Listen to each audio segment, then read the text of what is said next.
Olá, estamos chegando com as informações de Poços de Caldas, trazendo para você tudo o que acontece nos bastidores políticos, o que acontece na nossa cidade. E hoje eu quero falar para você da polêmica votação de título de cidadania que foi adiada. Conforme decisão do presidente da Câmara Municipal, vereador Carlos Roberto de Oliveira Costa, será realizada nesta sexta-feira, com início às 14 horas, uma sessão extraordinária para apreciar o restante da pauta programada para a sessão ordinária da terça-feira, quando a sessão foi interrompida por falta de quórum.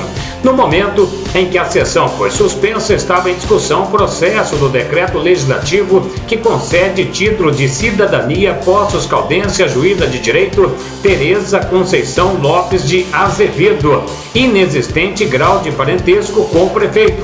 Após a leitura, alguns vereadores deixaram o plenário, impedindo a continuidade da sessão.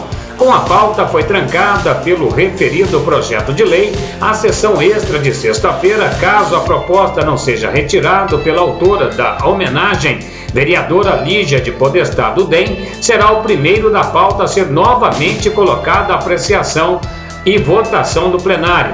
A OAB discorda. Pouco antes da abertura da sessão, deu entrada na casa um ofício assinado pelo presidente da 25ª subseção da Ordem dos Advogados em Poços de Caldas, Dr. Otacílio Andreata Lemes, onde, em nome da diretoria da OAB, ele relata em que, decorrência do elevado número de apelos, tanto de advogados representados pela subseção, bem como de inúmeros cidadãos da comunidade, manifesta discordância quanto à aprovação do referido processo legislativo.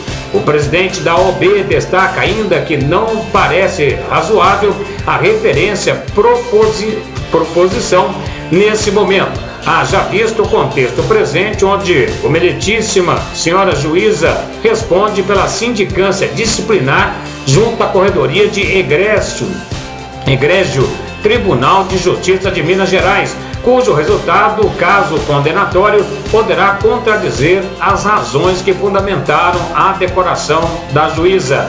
Finalizando, o representante da OAB sugere ainda que seria de bom considerar-se a nova pauta para votação em data posterior ao desfecho do mencionado procedimento. Lucas Arruda apresentou moção de apelo ao Executivo para que proceda a transferência de parte dos recursos que serão desenvolvidos pelo Poder Legislativo em 2020 para a Santa Casa de Poços de Caldas, o objetivo de possibilitar a execução de projeto de prevenção e combate a incêndio no hospital.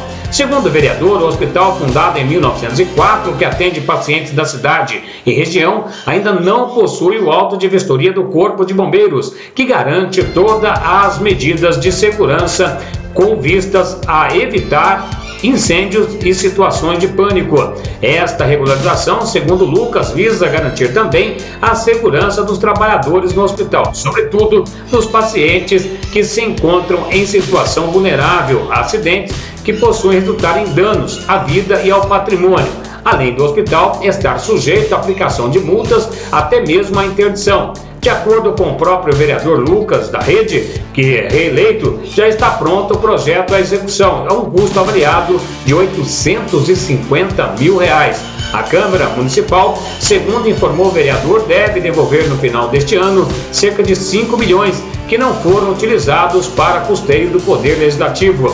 Vários vereadores assinaram também o pedido de regime de urgência na próxima sessão para votação da matéria que institui o regimento interno da Câmara Municipal. Colocada em votação, a proposta da vereadora Maria Cecília Pípari se manifestou contrária ao vereador Paulo Tadeu, solicitando que fosse feito um levantamento de todas as matérias pendentes, de interesses comuns para discussão e votação antes do final dessa legislatura.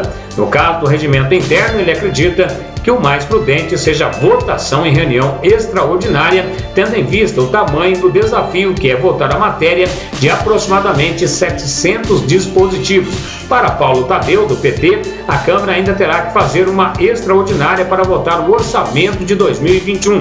Em uma resposta, o presidente da Casa, Carlos Roberto, do PSC, informa que solicitou que seja feito um levantamento para saber quantas matérias ainda estão pendentes de votação, até o final do exercício e acredita que será necessária mais que uma sessão extraordinária para poder apreciar. Vale lembrar também que ontem, em um grupo de WhatsApp, uma lista de 40 nomes derrotados nas eleições e considerados como inimigos do prefeito.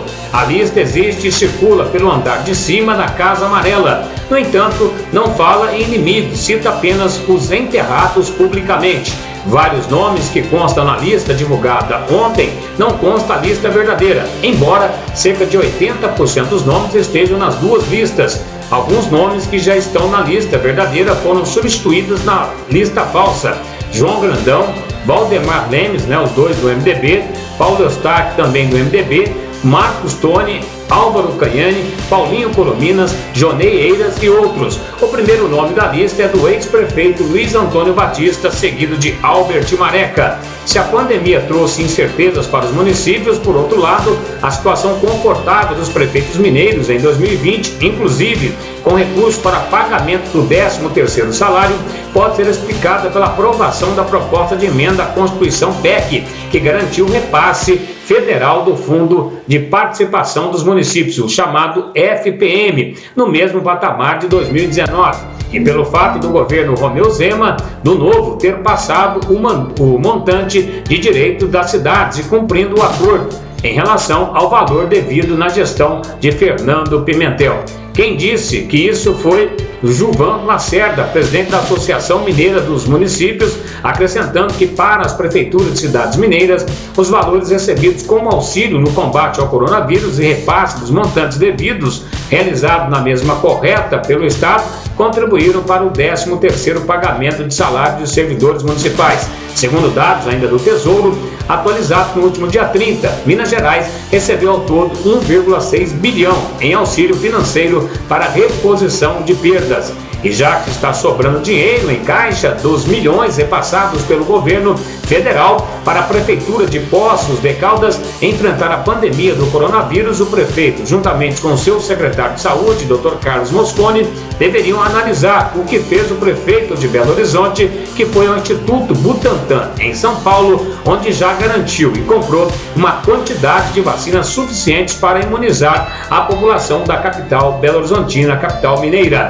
Alguns dos vereadores eleitos, que pela primeira vez terão assento ao plenário do Legislativo Municipal, têm marcado presença na Câmara Municipal, nos horários das sessões. Isso acaba sendo bom, até porque tem a dimensão exata do que o aguardam a partir de janeiro, quando passarão sobre os seus nomes, pelos seus ombros, a responsabilidade de resgatar a credibilidade do poder legislativo. Há quem diga que essa legislatura ficou marcada pelos acordos feitos junto ao atual prefeito Sérgio Azevedo, reeleito, que ainda também está passando por um processo de justiça, em relação a tudo que aconteceu em seu mandato. Nós estamos aqui apenas retratando aquilo que aconteceu. Já em relação ao vereador Pedro Magalhães, que anunciou, na última sessão, não deixando que acontecesse a votação da sua cassação, ele continua tendo, por enquanto, os direitos a participar das próximas eleições, porque senão ele seria proibido durante 8 anos.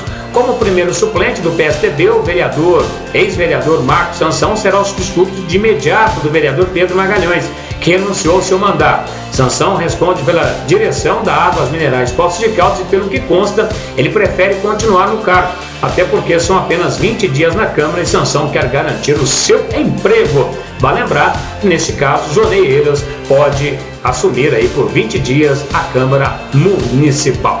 Por falar em Câmara Municipal, agora muda um pouquinho rapidinho para falar da semana que comemora os 14 anos da Unidade de Atendimento Móvel de Urgência de Poços de Caldas, que completou 14 anos.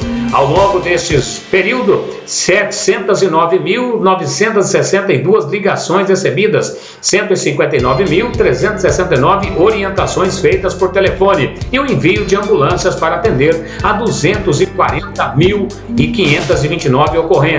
Números registrados desde o dia 7 de dezembro de 2006, quando o SAMU começou a funcionar na cidade. A enfermeira assistencial Rosimar Spinelli Sargasso Pinheiro Costa está no 192 desde a sua inauguração pelo SAMU. Há 14 anos, o atendimento começou a ser prestado com 2 ambulâncias básicas e uma avançada junto com o número de atendimentos. Cresceu também a frota, inclusive com a circulação da motolância. Vale lembrar também que o primeiro secretário que teve essa honra de colocar o SAMU funcionando, e me lembro bem dessa briga, apesar das divergências políticas, Dr. Júlio Balducci, que era o secretário de saúde naquela oportunidade. Lembrando que o SAMU é uma aquisição feita aí justamente por parte dos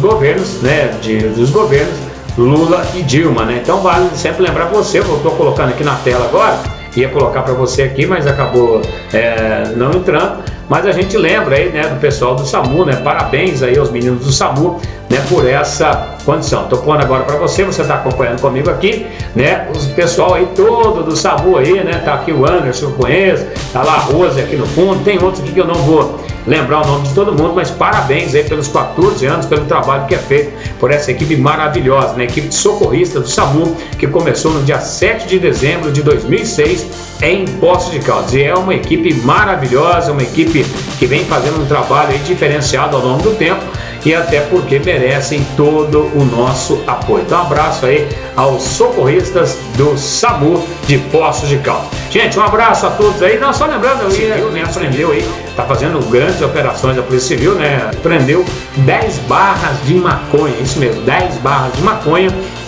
A polícia acabou apreendendo aí, a Polícia Militar apreendeu, a Polícia Militar e a Polícia Civil aprenderam aí no fim da manhã desta quarta-feira, 10 barras de maconha que estavam escondidas em uma mata no Jardim do Contorno, na zona sul da cidade. A droga foi encontrada pela cadela Atena da PM. O local era usado para armazenamento de drogas. Por volta de 11h46, a equipe do Tático Móvel foi verificar uma denúncia anônima que havia droga escondida em uma mata próxima ali à Rua Caconde. A denúncia dava conta de que o local era usado e é usado para armazenamento de drogas. Com apoio da equipe Roca, a ronda ostensiva com apoio de cães foi desencadeada a operação com o emprego da cadela Atena para que localizasse o esconderijo das drogas. E ainda Poços de Caldas. Então são informações que você pode acompanhar e a gente a partir de agora, pelo menos um dia sim, um dia não, trazendo para você as informações das principais ocorrências de Poços de Caldas, de Minas e do Brasil também. Tem as notícias do esporte que você vai acompanhar comigo através do YouTube, são as notícias de Corinthians, canal exclusivo,